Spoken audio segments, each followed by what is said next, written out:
I remember trying to do the Billy Idol lip curl. I never could do it. Ace Frehley was one of those dudes, but it was more like I want to be this, what his fantasy thing, like the spaceman playing the guitar or whatever, not necessarily like the rock star. I like to, if I can, if I've got an idea for a riff, I like to bring in a buddy, two riffs that seem to get along together, because the one riff, it makes me very sad. We had a little like mini loft, like basically like here's the bench seat and then here's the back of the seat, and we had a little tiny thing, and I was laying up there basically at the level of the windows. I woke up slamming against the ceiling and then slamming back down.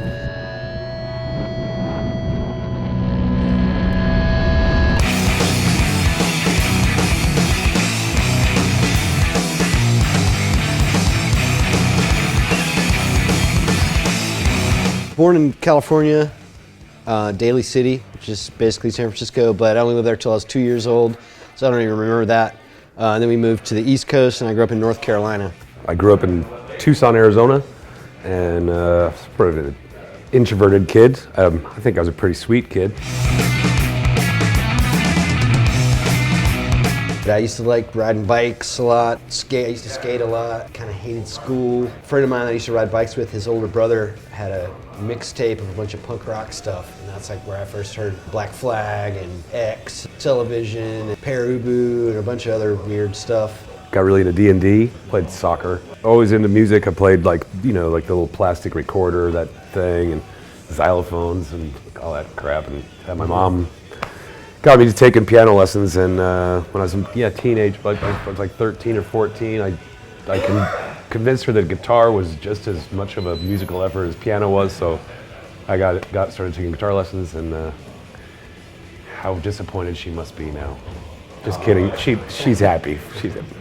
I remember one time coming back from the grocery store and hearing a Cars song. I think it was Good Times Roll or My Best Friend's Girl, and I usually would, help my mom unload the groceries, and I was like, Mom, I gotta sit here and just listen to this. And so the Cars was one of those, I was just like, oh, this is so good. And then a little bit after that, I had an older friend who showed me the first Black Sabbath album and was playing it for me, and I was actually kind of scared of it. I was like, oh, this is fucking... That's evil. Yeah, and he Satan's told me... hopping out of the speakers. Yeah, and he told me that photo on the album cover was a real witch, and I was like 12 years old or something, so I was like, oh, a real witch. Like, it actually kind of scared me. So Black Sabbath was one of them for sure, and the Cars. Yeah. Oh, and also my mom had a bunch of Creedence albums and that stuff. I remember hearing that song Going Up Around the Bend, and it's just that guitar thing. I was like, oh, that's fucking cool. That was another one. And Neil Young, also a lot of Neil Young when I was young. The song Snowblind by Styx.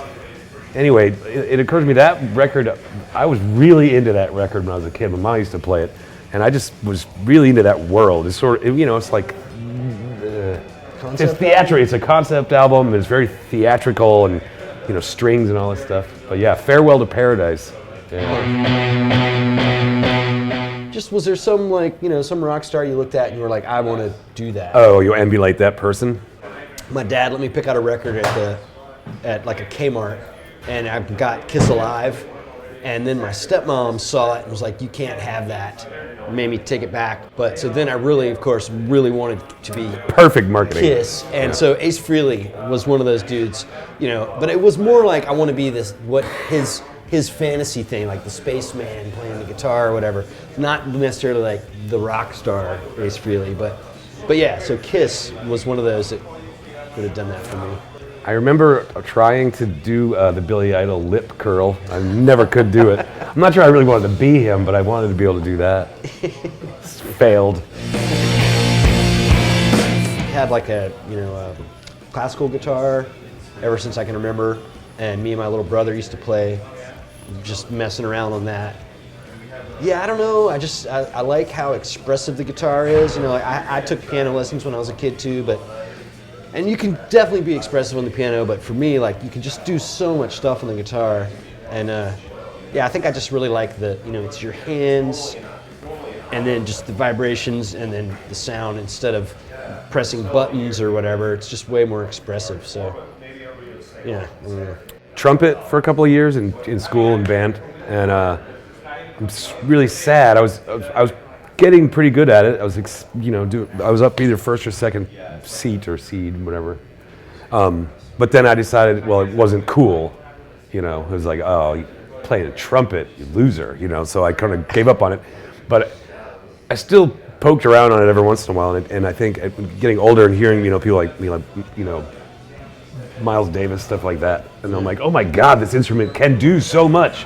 But I was playing like Good King Wenceslas and the theme from Gremlins. I'm like, this is bullshit. You know what I mean? So if I'd been exposed to better music, I think it's a very expressive, really great instrument. I just was using it for stupid. Well, you're in school. Band, yeah, so exactly. Yeah, just dynamics, barely getting into that. It's just like, might as well have been a keyboard.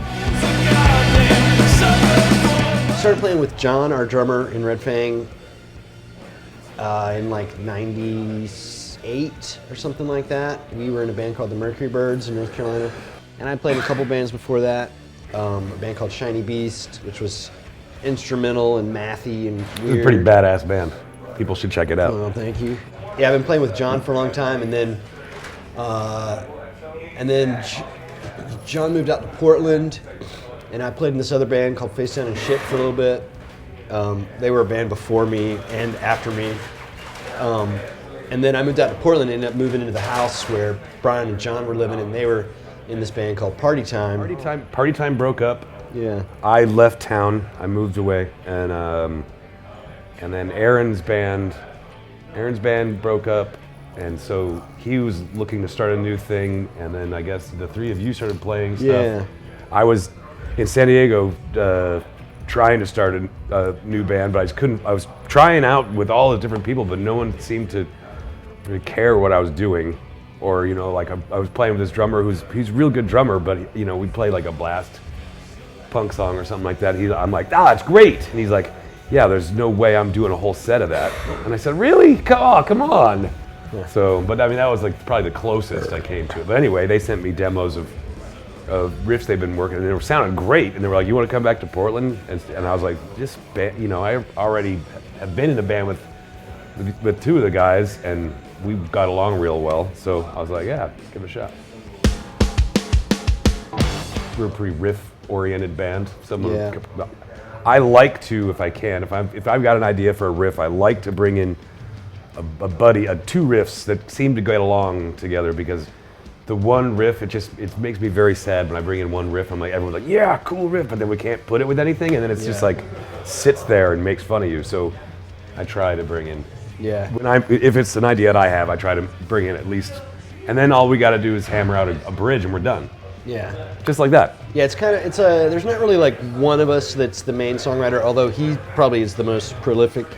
But yeah, we'll all bring in.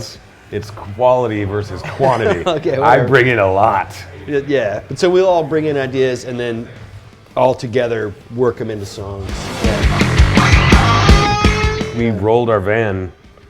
How was that? 2012, 11, something like that. I don't remember what year, but yeah. Yeah, we're coming home from just the first show of a U.S. tour. We were out with Valiant Thor, and we played Seattle, and wanted to sleep on our own bed, so we drove after the show, heading back to Portland, and at the 42.6 mile marker on the 5 in Washington, deer came out in the middle of the road, and Aaron was driving, turned to avoid it, but turned a little bit too far, and we came back again, and it was just obvious at that point, I was in shotgun, that we weren't gonna pull out of this one. And he's right before we go into the median between highways, he says, sorry, like he spilled milk or something. It was amazing. And then wow, we flipped the van twice, ended up like, I don't know, 3 or 4 feet from the fast lane of oncoming traffic. And but we landed right side up, wheels down. Yeah, and all the windows were smashed out. There were 6 of us, and only 3 of us were wearing seatbelts. And I remember, John was like, "Are you all right? Are you all right? Or is everyone all right?" And I turn around and I see your legs sticking just your legs sticking out the window. I'm like, oh my God. Yeah, 'cause but he had just been like, he just was a dead sleep and woke up, and you were like, I got to get out. Yeah. So you were climbing out, but as far as I knew, He just saw my he was leg like, there. he was out that halfway out when the thing was rolling. So Yeah, I was. it was sleeping scary. on It's like, oh God, is there another half of him on the, mangled the other side? Yeah, we had a little like mini loft. Like basically, like here's the bench seat, and then here's the back of the seat. And we had a little tiny thing, and I was laying up there basically at the level of the windows. I woke up slamming against the ceiling, and then slammed back down. And then when we stopped, like all the windows were broken out, and I was just first thing was get out of the van. So I just crawled out the window, and then I came around the other side and like looked, and everybody was moving and talking, and I was like, okay, everybody's all right. And the worst, our sound guy Adam had a fractured rib, and John got like 2 stitches in his head from hitting the ceiling, but we were okay.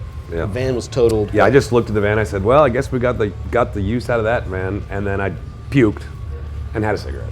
Yeah, but yeah, we were okay somehow. We played a show the next night.